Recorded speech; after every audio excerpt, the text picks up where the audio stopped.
মুহূর্তে আমি আছি ঠাকুরগাঁ রোড কাজীপাড়া নামক স্থানে। আমি এই যে স্থানটিতে দাঁড়িয়ে আছি, এখানে কাজীপাড়া সমাজ কল্যাণ পরিষদের আয়োজনে কিন্তু পিঠা উৎসব শুরু হয়েছে। মেলায় অংশগ্রহণ করে আমাদের অনেক ভালো লাগতেছে এবং আমাদের অনেক রকমের পিঠা আছে, মিষ্টি কুমড়া পিঠা, গোলাপ পিঠা, আরো অনেক রকমের পিঠা আছে। আর মানুষজন অনেক ভালোই বলতেছে পিঠাগুলা খাই। এই পিঠা উৎসব কিন্তু প্রতি বছরই এখানে অনুষ্ঠিত হয়, এই বছর তার ব্যতিক্রম নয়। এই পিঠা উৎসবে প্রায় 32টি পিঠার স্টল রয়েছে।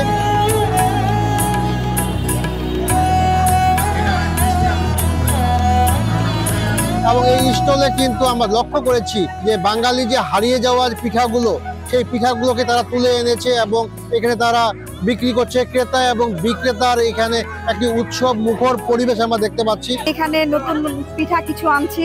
এই পিঠাটা আর কি অনেকে খাই নাই, অনেকে দেখে নাই, তো আমি তো বাসায় বসে বানাই, তাই মেলার মাধ্যমে আর কি এখানে আনা, তো ভালোই লাগতেছে। অনেক তরুণ প্রজন্মের সাথেই আমার কথা হয়েছে, তারা বলছে যে তারা অনেকেই মা নানির কাছে যেসব পিঠার কথা শুনেছিল সেই পিঠাগুলো তারা এখানে দেখছে। এই পিঠা মেলায় আসে আমি অনেক নতুন নতুন রকমের পিঠা দেখলাম, যেগুলো আগে নানা দাদাদের কাছে, আমি নানি দাদিদের কাছে যে গল্পগুলো শুনতাম, মুখ পিঠা, মানে বিভিন্ন রকমের পিঠা, সেই পিঠাগুলো এখানে আসে দেখলাম, খুব ভালো লাগলো। এখানে আমার পরিবার নিয়ে আসছি, অনেক সুন্দর, অনেক রকমের সুন্দর পরিবেশ এবং পিঠাগুলো অনেক সুন্দর, অনেক ধরনের পিঠা বানানো হয়েছে।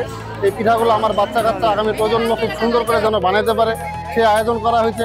এখানে একটি উৎসব মুখর পরিবেশ বিরাজ করছে। এখানে সাত প্রকারের পিঠা আছে। এটা হচ্ছে তেল পিঠা, এটা নুন পিঠা, তারপর এটা গুড়গুড়ি পিঠা, ওইটা নারকেল পিঠা, এটা দুধ পিঠা। ভালোই লাগতেছে, আমাদের মজার জন্যই আমরা স্টল দিছি।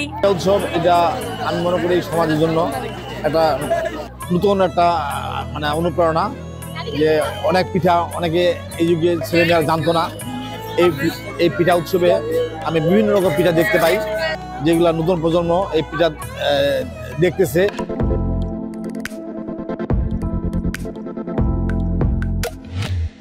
এখনকার নতুন প্রজন্ম যে প্রজন্ম আছে, এই প্রজন্ম আসলে মানে আমাদের যে আগের যে পুরনো যে পিঠার যে আগে আমাদের যে পুরনো পিঠার যে ইয়া আছে, এগুলা এখন নতুন প্রজন্ম ভুলে গেছে। স্টল দিয়ে খুব ভালো লাগতেছে। এখানে 17 ধরনের পিঠা আছে, নকশি পিঠা আছে, ভাপা পিঠা আছে, তারপরে হচ্ছে গাজরের পিঠা আছে, তার নকশি পিঠা আছে।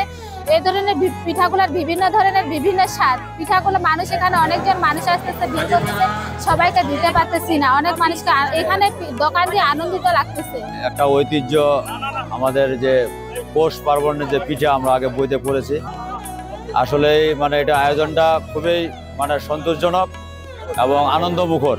অতীতের পিঠা আমরা ভুলে গেছি, আমরা এখন ফাস্ট ফুড, তারপরে বিভিন্ন ধরনের খাবারে আসক্ত হয়ে গেছে। আমরা অতীতের পিঠা, শীতকালীন পিঠা, এগুলা খেয়ে যেন সুস্থ স্বাভাবিক লাইফ লিড করতে পারে আমাদের ভবিষ্যৎ প্রজন্ম। আমি আমার পরিবারকে নিয়ে আসে, আমি পিঠা নিজেই আমার ছোট বাচ্চা আমার বউ সহ নিয়ে খাইলাম, আমার বন্ধু বান্ধবকে খাওয়াইছি, আমি নিজেও খেয়ে খুব সুস্বাদু, খুব মজার, এত ভালো লাগছে আমাকে আজকে পিঠে খেয়ে। এরা এত সুন্দর করে বানাইছে। আগের গ্রামের যে ঐতিহ্যের যে দিনগুলো আমরা আমাদের জীবন থেকে যেগুলো হারিয়ে গেছে, এগুলো আমরা এখন দেখতে পাচ্ছি। আমাদের এই জন্য আমরা সবচেয়ে বেশি আনন্দিত। এটা একটা মূলত গ্রামীণ ঐতিহ্যের মেলা, পিঠাপুলির উৎসব। এখানে আনুমানিক 300 প্রকার পিঠাপুলি আছে। এই পিঠাপুলি উৎসবটা ধারাবাহিকভাবে যেন সামনের প্রজন্মরা পালন করে আসে, এই আশাবাদ ব্যক্ত করতেছি। সব মিলিয়ে এই ছিল আমার কাছে ঠাকুরগাঁ রোড থেকে পিঠার সর্বশেষ খবর।